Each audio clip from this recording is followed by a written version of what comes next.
Well, the other night in 60 Minutes, President Obama blamed bad intel for the rise of ISIS, or ISIL as he calls it. And this morning we know now perhaps it actually could have been no intel at all because the president missed a lot of his meetings. South Carolina Senator Lindsey Graham, also on the Senate Armed Services Committee, joins us here today to react. So the Government Accountability Institute says that the President of the United States only attended 42% of his daily intel briefings. So he was saying they missed it, talking about the intel community. Maybe he missed it. Well, does he have a television at the White House?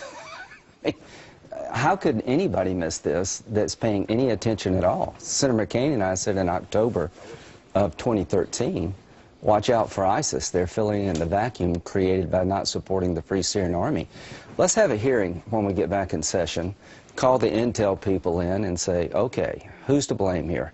Did you fail to tell our president about the rise of ISIS, ISIL? Did you tell him anything about the degrading of the Iraqi army? The one thing that really ticks me off here is the surprise we have about the inability of the Iraqi army to take the fight to ISIL. If you'd followed anything at all after we'd left no troops behind, Maliki gutted the Iraqi army of any leadership. It wasn't a surprise if you're paying any attention to what's going on in Iraq. Well, here's Jen Psaki. She was just on with us a short time ago on the president getting his intelligence briefings. There's information the president receives on a daily basis. There's a range of officials in the administration, including the president, that make the decision to designate a terrorist organization, that made the decision to increase assistance to the Iraqi security forces, that made the decision to do strikes last week. The president has been leading with the support of his national security team to take on this threat and take on this fight. And anyone in the intelligence community will tell you, who's worked in the intelligence community, it's very hard to predict, nearly impossible to predict, that an organization and a force like the Iraqi security forces were going to lay down their arms and not fight back.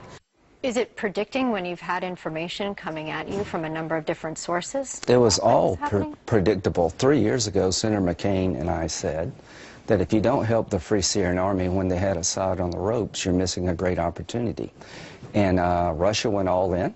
Hezbollah went all in to help Assad. We abandoned the Free Syrian Army, and this vacuum created has been filled by ISIL and other terrorist organizations.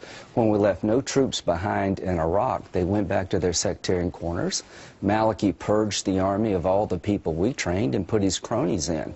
And let me tell you this, Mr. President, if you do a deal with Iran like you're proposing, where they have an enrichment capability, it's going to result in the North Korean outcome where one day they'll get a nuclear weapon. Mr. President, you need to talk to somebody about Libya.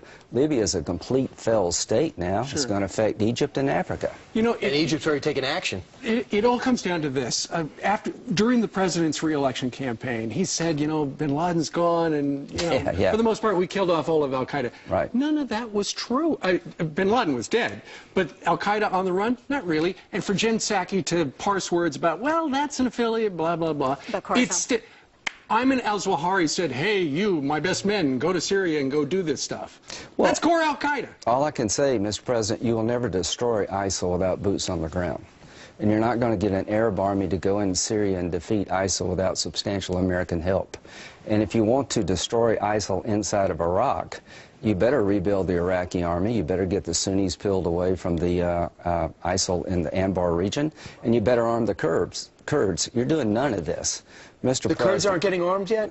No, not in any substantial way.